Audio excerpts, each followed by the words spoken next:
So it's been a rough week for me this week, especially Monday, in the midst of all of these emergency plans for COVID-19. It was just 2 days ago where we had a power outage, internet outage, phones were out. It's really been a rough day. My inspiration is my family. My mom called me last night and she said, "Do you know the story?"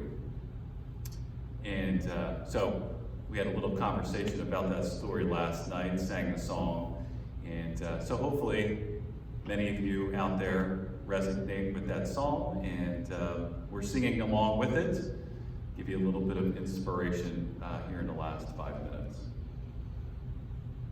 Okay, the Virginia governor, those of you that did not have an opportunity to tune into the governor's briefing here at 2 o'clock, I'll summarize it for you as follows. One, he talked about the modeling that the Department of Health and the state of Virginia are utilizing.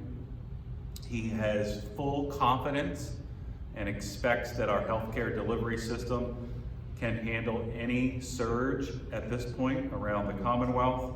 He did extend Order 53 another 2 weeks, which will expire on May 8th. And he talked a little bit more about the coordinating efforts around the surrounding states of Virginia to make sure that we're all working in concert together as we look to the future of after flattening this curve, we're all working together across state lines. He talked a little bit about Dr. Fauci's quote from, I think it was Sunday, where he was talking about that this situation is not like a light switch where we're going to be able to turn off COVID-19 and then life will be back to normal. He talked more about it being a light dial switch rather than an on and off switch. Governor made mention of that, but it would be careful, it will be deliberate, and he talked a little bit about how we will continue to get through this together.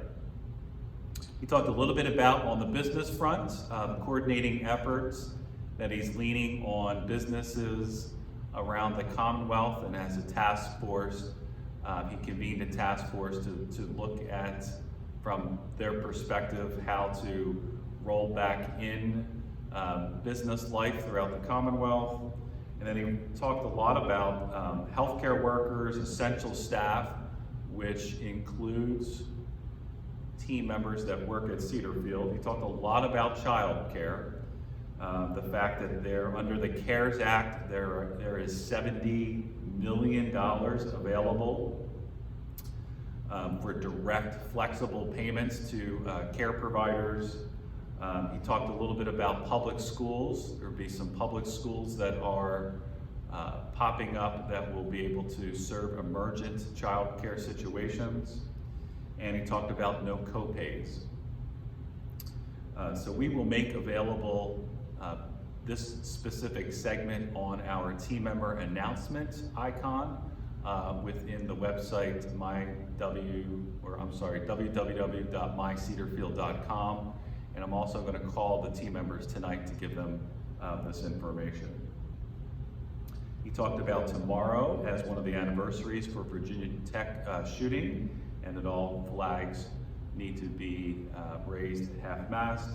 And then we talked a little bit more about the health update, where we have 6,300 confirmed cases, or an increase of 329 from this time yesterday, and the unfortunate news of 195 people who have passed away, and that being 41 from the day before reported.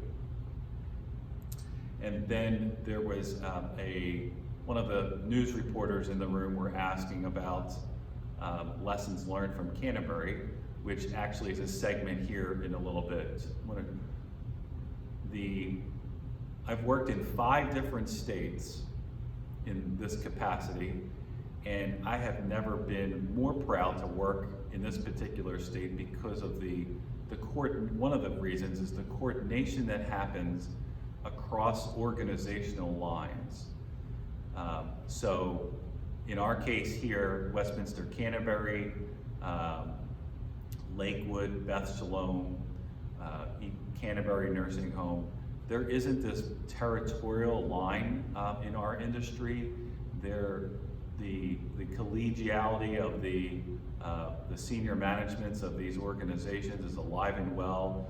Leading Age Virginia is at the center of pulling us all together, especially right now.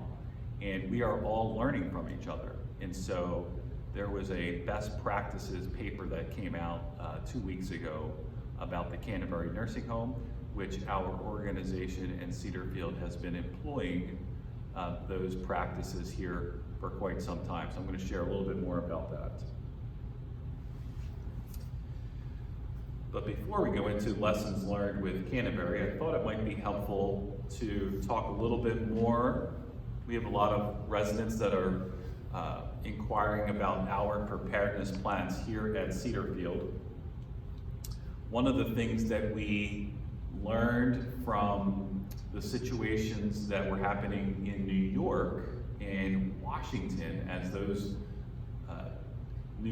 news was unfolding about long-term cares in those particular states, one of the things that we learned very quickly was to strongly consider taking your existing floor plan in your licensed areas. So our memory support, our assisted living, and our health center, and looking at a way to divide those particular areas so that when we have an outbreak, that you can quickly identify the residents and or the team members who are working in there and isolate them that much further.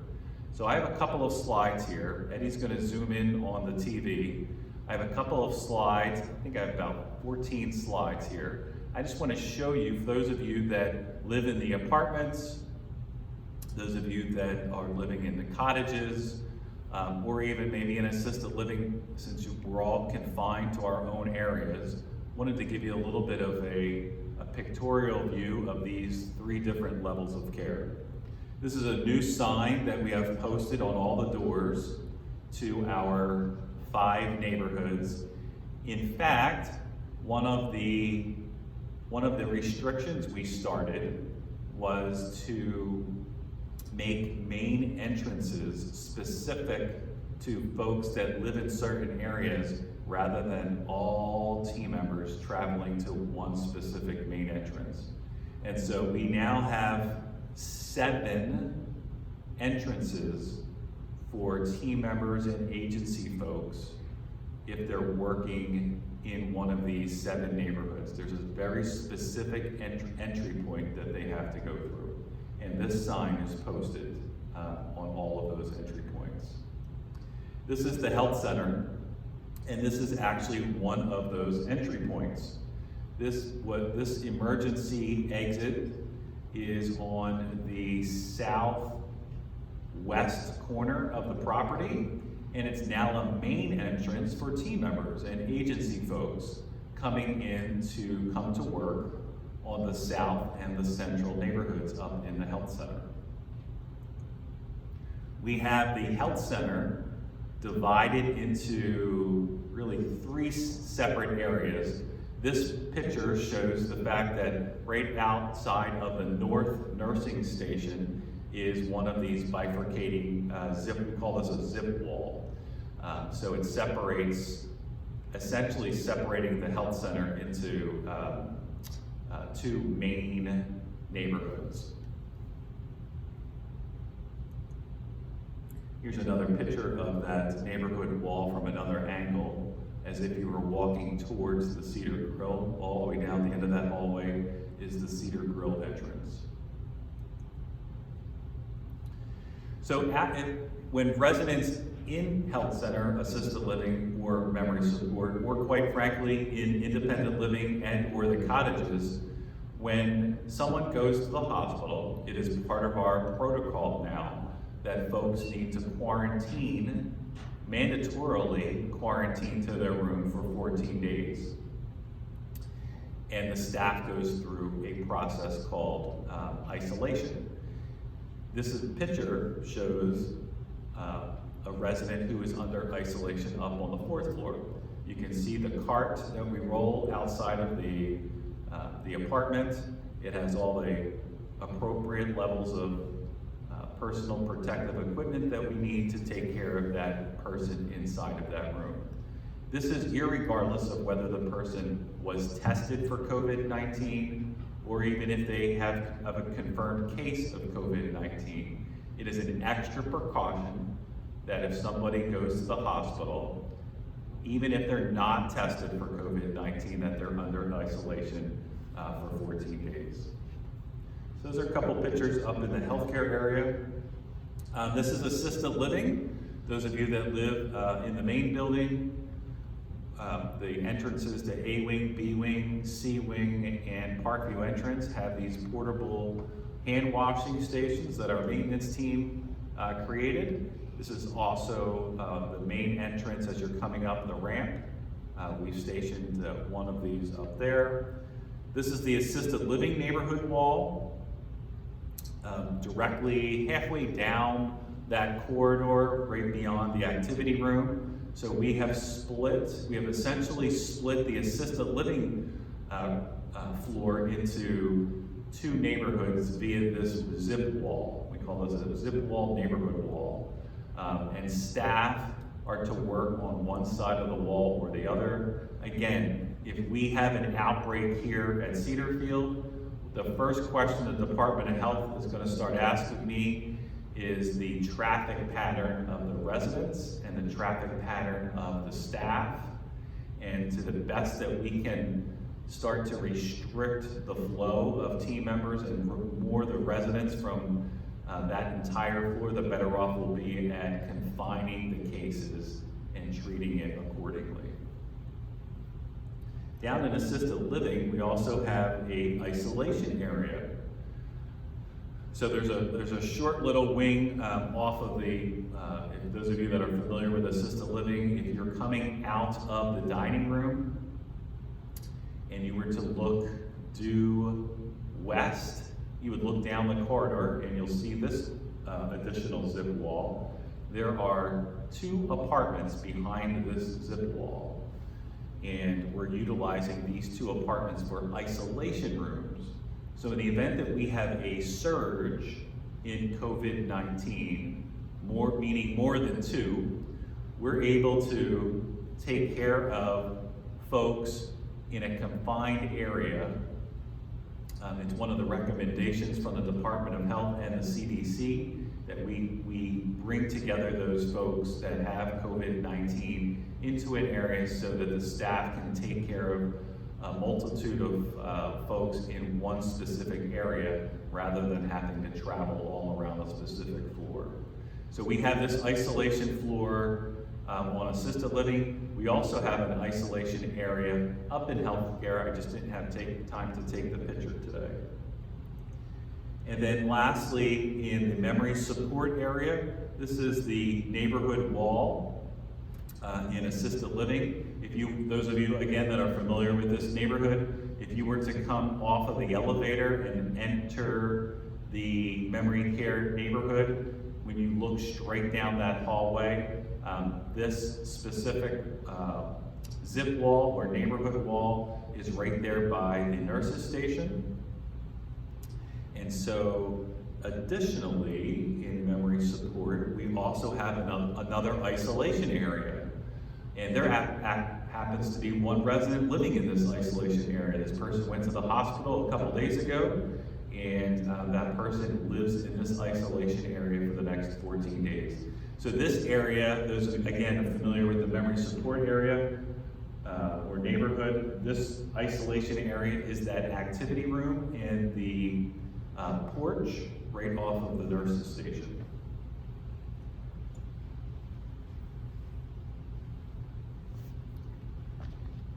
So in addition to zip walls, a few other things that we're doing, we're restricting sharing of staff between neighborhoods via all these zip walls, and we have a pretty specific database that shows team members that work at other long-term care communities.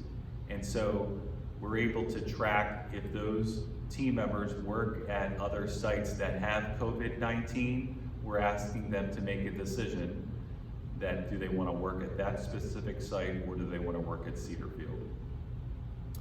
We're restricting residents to their rooms in the licensed areas, just as you all are in independent living and the cottages.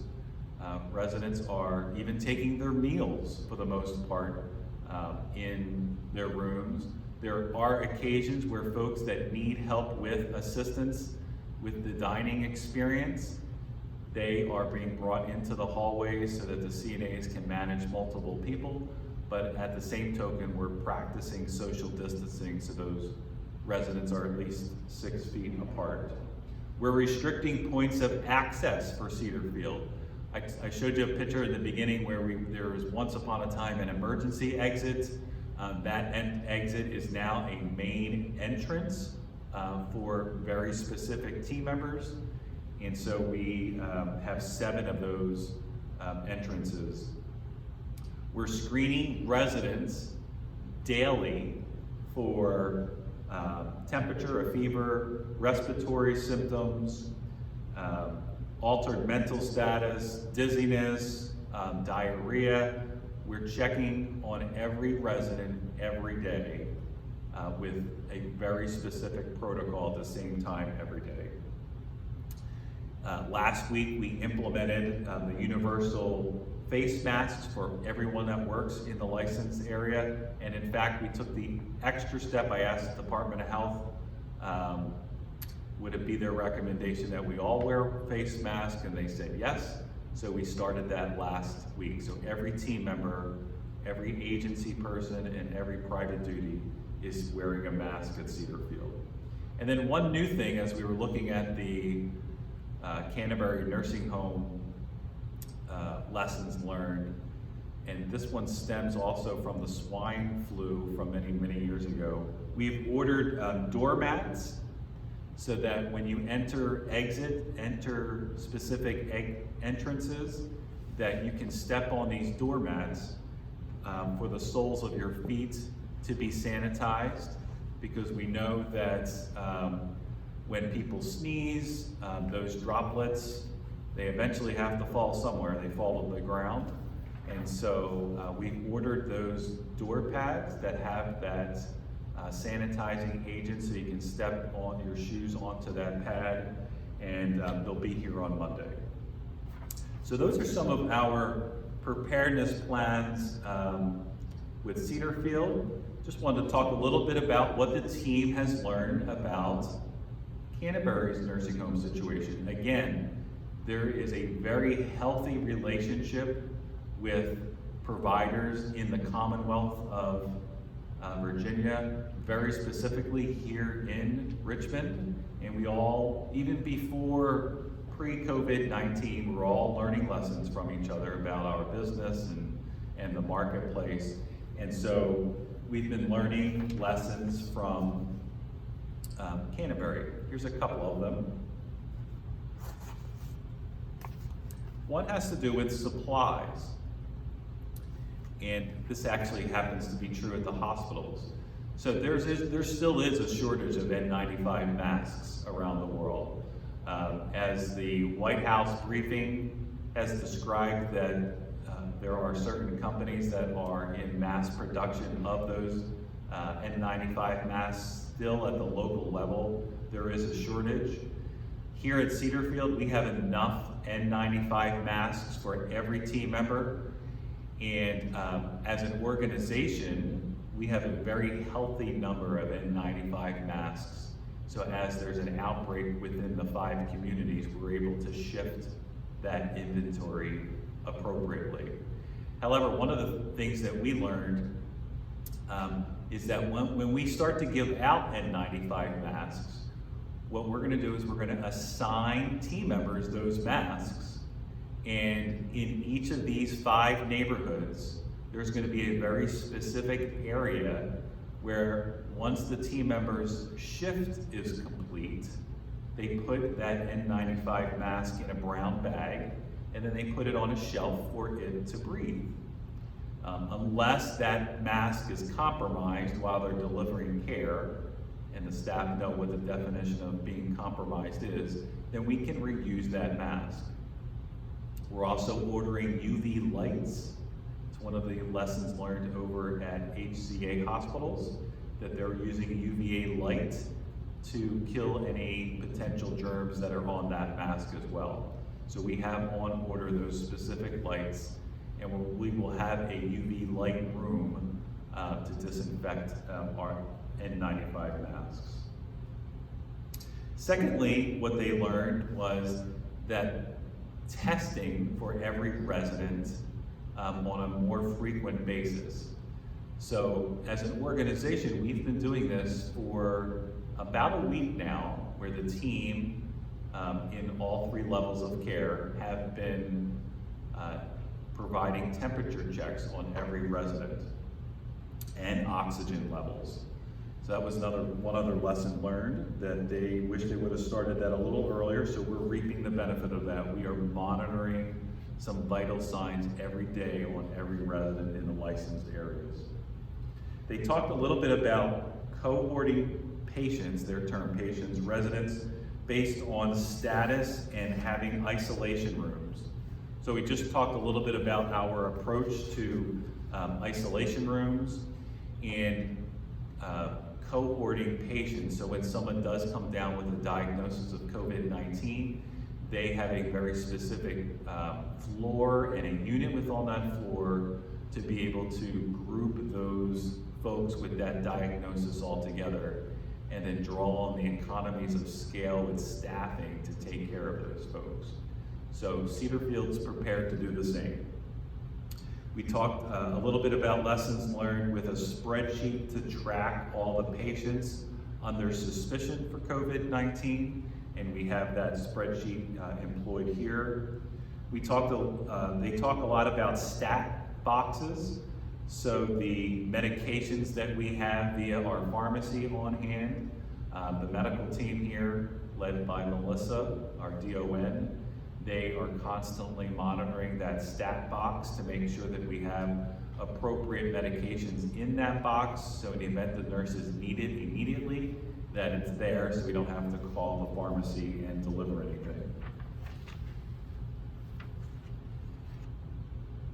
And then the last lesson learned that we've been employing here for a little while is assessing the percentage of staff that have secondary positions at other nursing facilities. So we have a list of our team, our agency folks, and our private duty folks that work in other communities. And today we'll actually be getting a list from the Department of Health of providers within our local region that have outbreaks of COVID-19. And we're going to start comparing that list to the list of team members that we know of that work at other communities, and start to ask team members if there are situations that they need to start picking which community we'll start working at. And so those were some lessons learned. We did learn some more lessons about trimming down medication lists to make things a little easier on team members, non-essential meds such as vitamins or supplements that maybe a resident does not need, to make it a little bit easier on the med pass for staff. We're reviewing that lesson learned. And they talked a lot about specific treatments with different situations with a variety of diagnoses in residents. So the team is combing through those lessons learned and seeing how we might want to employ them. And even Dr. Varanian and Dr. Amy Shear have been learning lessons about different types of medications that they're using to treat people who have COVID-19, and what should be our approach at Cedarfield. So those are some things about lessons learned and our own preparedness plan. If anybody has any questions and would like to text in, I'm without Renee right now, but I can handle any text that might want to. If you have any questions about our preparedness plan, please feel free to text. One little construction update. We did commence this water detention system project at the Parkview entrance on Monday. Had a lot of rain here in the last 24 hours. So they're 1 day behind, but they're going to try to make up that specific timeline here in the latter half of the week, maybe even working a little bit of Saturday. But wanted everyone to know that that project is alive and well. We're going to try to get that circle project, the water detention system, and then finishing out the plan of development by connecting the fire lane from the wellness building to the circle, and that should complete this project. Hopefully by May 15th, we will be able to celebrate. Operation Wellbeing. There are a number of staff that have created another action team called Operation Wellbeing. We are tracking residents who are in need of care, support, or we just simply need to connect with. And one of the things that has started to bubble up is nutrition. Some residents we've noticed as we're dropping off meals in independent living or cottages, that those meals maybe stay there for a couple of hours or not at all. There are some residents that we know that have come down for breakfast in the Atrium Cafe and or have come up to lunch in the Cedar Grill pre-COVID-19, and or we know some residents that had difficulty with meal prep. And we're concerned about the well-being of some residents on this campus with their nutritional intake, because they can't prepare breakfast or they can't prepare lunch, and or they were used to coming to one of our dining venues. So here's my plea. If you know of a resident that is struggling, and that resident really does not want management to know, then you have a decision to make between the ethics of complying with that resident's wishes and or maybe telling us confidentially that you're worried about somebody, like we've been doing for the last 24 years. We have awesome residents here that are looking out for each other. They've been looking out for each other for decades, and now is no time to let that up. If you have a concern about somebody, please let Ann Hopper know. If you're in independent living, we will go about our business in a very confidential way that we've done for 24 years to try to connect with the resident, and maybe not only with dining experiences, but anything that's troubling you that you're hearing or sensing about some of your neighbors. And that's what Operation Wellbeing is all about, helping provide a safety net in the middle of this worldwide pandemic, and people are scared to come out of their apartments or scared to tell us about things that are happening with them. We're all in this together. Operation Wellbeing, this action team, is meant to provide support and to connect people with services that they need and the care that they need. So, if you have any questions, please contact Ann Hopper. For those of you that are in assisted living, contact your clinical leader or your neighborhood leader, and we'll get people the support that they need. Next little update has to do with the families. We are so appreciative that so many families are viewing these videos at night. They're calling us the next day with lots of questions or confirming information that we're delivering.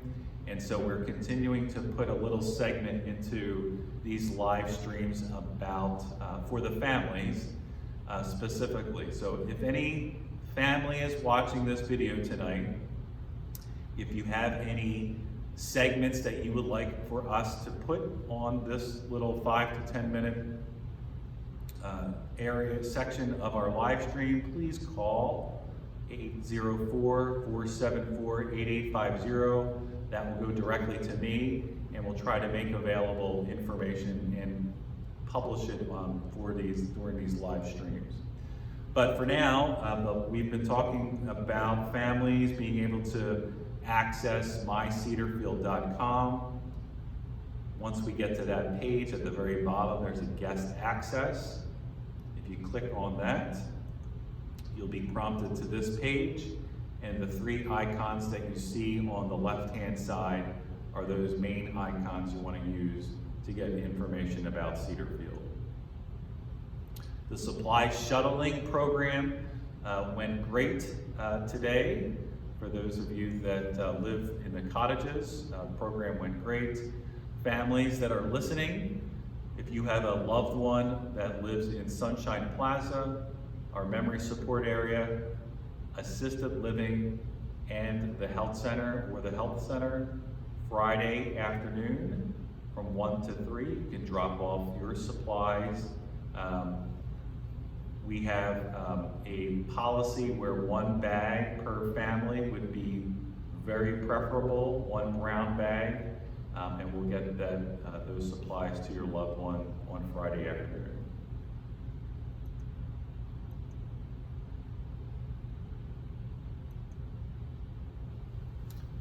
I don't think I have any other administrative updates. Let me see if any questions have come in via text.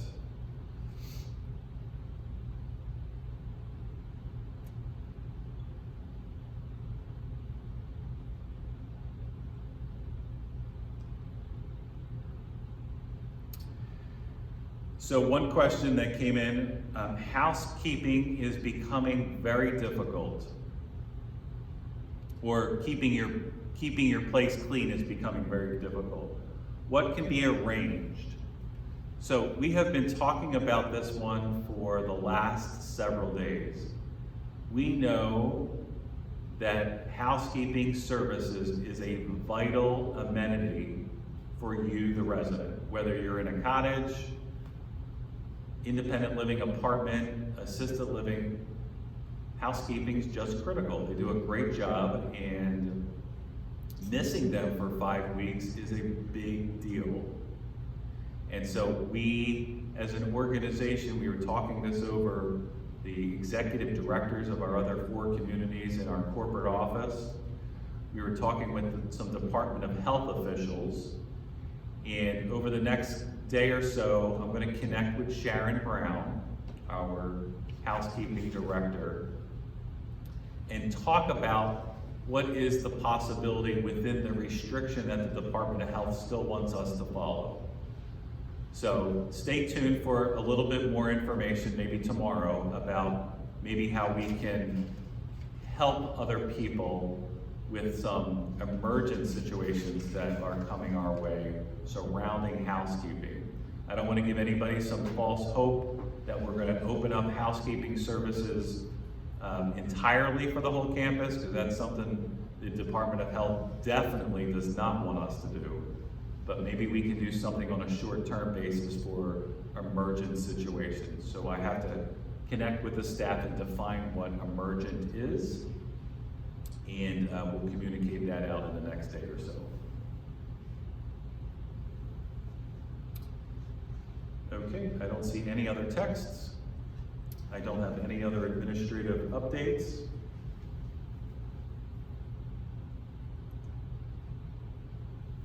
One last thing for me, and Annie Van Hook will come up with some words of some spiritual help. We have no known cases of COVID-19 at Cedarfield at this time. It doesn't mean we're great. Other communities that have cases, it doesn't mean that they're doing something wrong. We're all in this together. We're learning our preparedness plans together. And so I've been telling the staff, it's not a matter of if we have a case here, it's just a matter of when. It's just that simple. We will have a case here, and so that's why the staff have been practicing. We've been doing a lot of tabletop exercises. We've been learning lessons for other communities. We're learning lessons and we're talking within the 5 communities of Pinnacle Living. And we have a very close relationship with the Department of Health. They are our partner in this. So stay vigilant over the next 24 hours. We're doing a great job of flattening the curve. And with that, I'm going to turn it over to Annie. The Gospel of John, chapter 14, verse 27, tells us, Jesus said, "Peace I leave with you, my peace I give you. I do not give to you as the world gives. Do not let your hearts be troubled, and do not be afraid." Powerful words for today.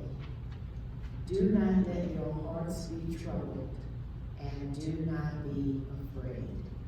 Let us pray. Almighty God, we know everything is in your sovereign control. Your love and your faithfulness are beyond measure. In times of despair, we turn to you. Hear our longing. Hear our hopes, hear our faith. Help us maintain that hope as we practice physical distancing and other measures that has been placed to keep our communities safe. Guide us in our new realities. Be our compass as we navigate this path. Comfort family members that are unable to see or touch us. Our future is in your hands. Free our hearts from discouragement and sadness. We know that you have seen our plight and are always working for us. We will not fear, for thou art with us. And as we walk with you, fill us with hope that the world will see the light, for in the light alone can we find the fullness of life. Protect us and bless us through your Spirit. For it is in Jesus' name that I pray and give thanks. Amen.